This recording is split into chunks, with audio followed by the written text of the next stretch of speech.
Capítulo 26. As Qlīphot. Em um capítulo anterior, nos referimos às Qlīphot, as Sefirot malignas e adversas. Chegou a hora de estudá-las em detalhes, embora essas sejam formas terríveis, perigosas até mesmo para pensar. 2. Pode-se perguntar por que, uma vez que essas formas são consideradas tão perigosas até mesmo para pensar, é necessário estudá-las. Não seria melhor afastar a mente delas e impedir que as imagens de tais forças malignas se formem na consciência? Em resposta a essa pergunta, podemos citar os preceitos de Abramelin, o mago, cujo sistema de magia é o mais potente e completo que possuímos. De acordo com seu sistema, o operador, após um período prolongado de purificação e preparação, evoca não apenas as forças angélicas, mas também as demoníacas. 3. Muitas pessoas queimaram os dedos com o sistema de Abramelin, e a razão não é difícil de encontrar, pois se examinarmos seus registros, descobriremos que eles nunca seguiram o sistema em sua totalidade, mas escolheram uma cerimônia aqui e uma invocação ali para execução conforme o humor os levasse. Consequentemente, o sistema de Abramelin tem uma má reputação por ser uma fórmula singularmente perigosa, enquanto que, executado em sua totalidade, é singularmente seguro, porque lida com todas as reações das forças invocadas sob o que pode ser denominado condições de laboratório e as neutraliza. 4. Quem tenta trabalhar com o aspecto positivo de uma sefira deve lembrar que ela também tem um aspecto negativo e, a menos que ele consiga manter o equilíbrio necessário de forças, esse aspecto negativo está sujeito a vir à tona e inundar a operação. Há um ponto em toda operação mágica em que o aspecto negativo da força surge para ser tratado e, a menos que seja tratado, atrairá o experimentador para o poço que ele cavou.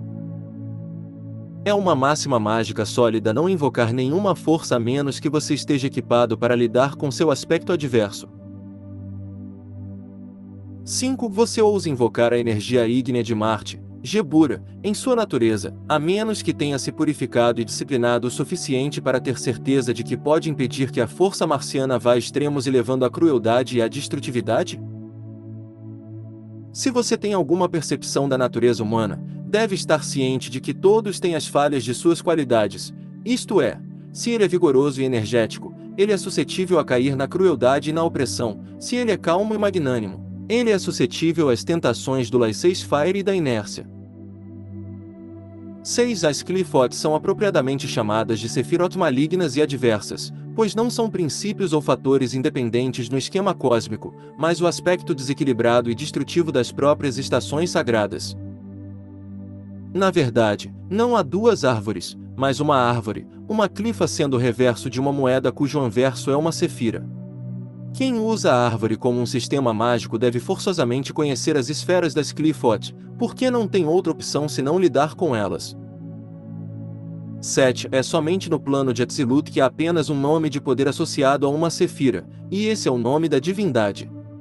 Ao arcanjo corresponde o diabo, e ao coro de anjos a coorte de demônios, e as esferas sefiróticas têm sua correspondência nas habitações infernais.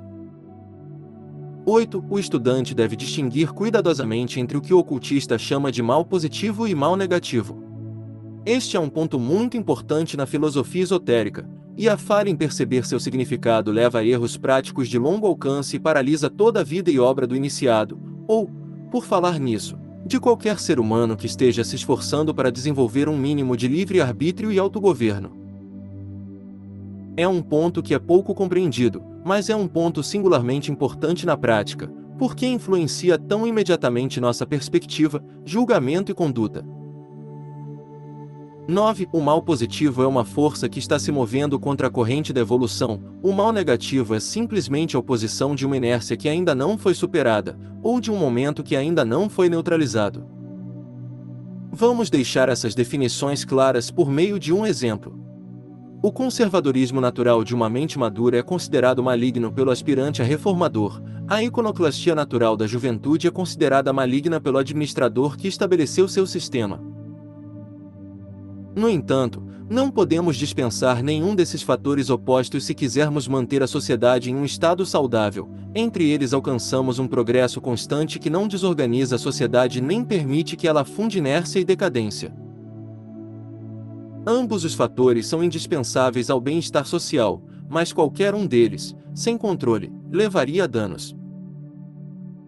10. Não podemos considerar nenhum deles, então, como um mal social, a menos que seja exagerado. Portanto, deveríamos, na terminologia da filosofia esotérica, classificar o conservadorismo como mal negativo quando considerado do ponto de vista do reformador, e a iconoclastia como mal negativo quando considerada do ponto de vista do conservador. 11. O mal positivo é uma questão diferente. Pode ser da natureza de uma iconoclastia levada longe demais que desce para a pura anarquia, ou de conservação levada longe demais, e se tornando privilégio de classe e interesse adquirido militando contra o bem-estar geral. Ou pode assumir a forma de corrupção política real, que destrói a eficiência da máquina administrativa, ou de corrupção social, como prostituição organizada ou trabalho infantil, que prejudica a saúde do corpo político. 12. O impulso conservador e o impulso radical atrairão para si aqueles que simpatizam com seus pontos de vista, e seus apoiadores logo se organizarão em partidos políticos. Esses partidos não são maus, exceto aos olhos preconceituosos de seus oponentes políticos. O corpo principal da nação se opõe e os apoia imparcialmente e se vira, reconhecendo que eles representam fatores compensatórios. Da mesma forma, os elementos corruptos e criminosos da sociedade tenderão a organizar um tammany hall próprio. Agora, os partidos conservador e radical podem ser comparados a Chesed e Gebura, respectivamente. Tammany hall pode ser comparado à clifa correspondente a Gebura, as forças ardentes e contendas, e os diardes organizados à clifa de Chesed, os permitidores da destruição. 13. O mal negativo é o corolário prático do princípio do equilíbrio. O equilíbrio é o resultado do equilíbrio de forças em conflito, consequentemente, elas devem puxar uma contra a outra. Não devemos cometer o erro de classificar uma de um par de forças em conflito como boa e a outra como má. Fazer isso é cair na heresia fundamental do dualismo. 14. Os expositores instruídos e esclarecidos de todas as religiões consideram o dualismo uma heresia. São apenas os adeptos ignorantes de uma fé que acreditam no conflito entre luz e escuridão, espírito e matéria, que eventualmente resultará no triunfo de Deus e na abolição e eliminação total de todas as influências opostas. O cristianismo protestante esquece que Lúcifer é o portador da luz, Satanás um anjo caído, e que Nosso Senhor não limitou seus ministérios à humanidade, mas desceu ao inferno e pregou aos espíritos na prisão. Não podemos lidar com o mal cortando e destruindo, mas apenas absorvendo e harmonizando. 15. Em todos os nossos cálculos e concepções, devemos distinguir cuidadosamente entre a resistência da sefira compensadora e a influência da clifa correspondente. As duas árvores, divina e infernal, sefirótica e clifotica, são geralmente representadas como apareceriam se a árvore anversa fosse um reflexo da árvore celestial em um espelho em sua base, alcançando para baixo na proporção em que a outra alcança para cima. Teríamos um conceito melhor se concebêssemos os dois glifos como inscritos em ambos os lados de uma esfera, de modo que se um pêndulo oscilando entre Gebura e Gedula, Marte e Júpiter, ultrapassasse a si mesmo em qualquer direção, começaria a circular para o lado reverso do globo e entraria na esfera de influência da sefira oposta correspondente.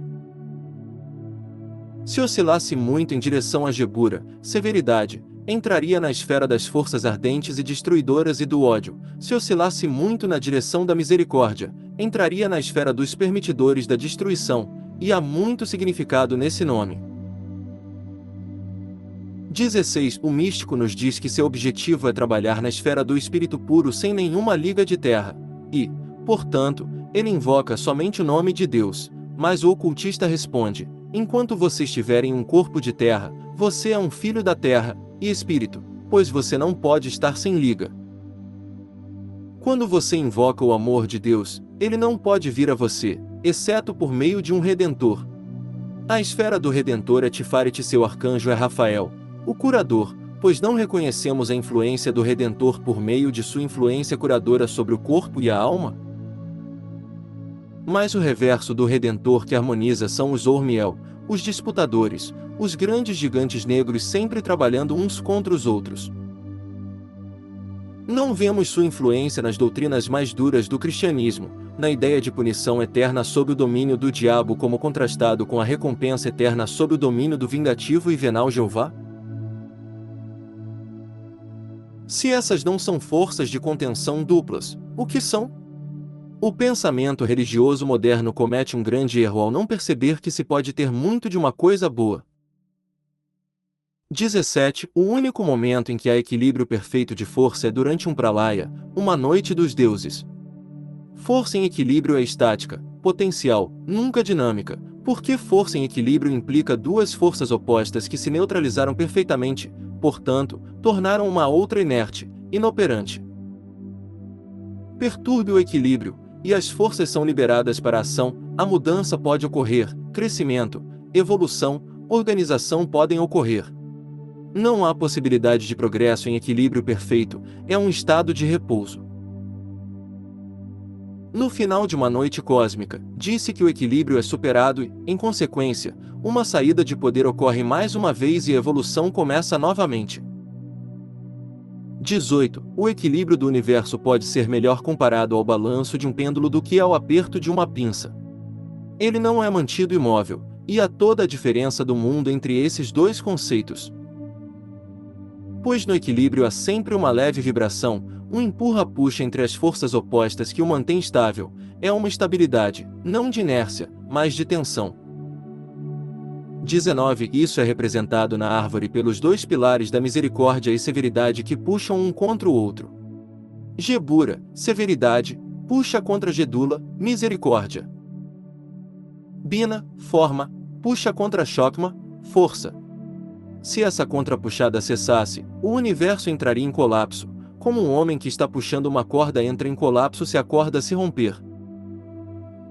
Devemos perceber claramente que essa tensão, essa resistência contra a qual temos que nos esforçar em tudo o que estamos fazendo, não é má, é o contrapeso necessário de qualquer força que estejamos empregando. 20. Como foi apontado em um capítulo anterior, cada clifa surgiu principalmente como uma emanação de força desequilibrada no curso da evolução da Sefira correspondente. Houve um período em que as forças de Keter estavam transbordando para formar Shokma, e o segundo caminho estava em processo de se tornar, mas ainda não totalmente estabelecido, portanto, Keter deve ter estado fora de equilíbrio, transbordando, mas ainda não compensado. Vemos este fenômeno da fase de transição patológica claramente exibido no caso do adolescente que deixou de ser uma criança sob controle, e ainda não se tornou um adulto e autocontrolado.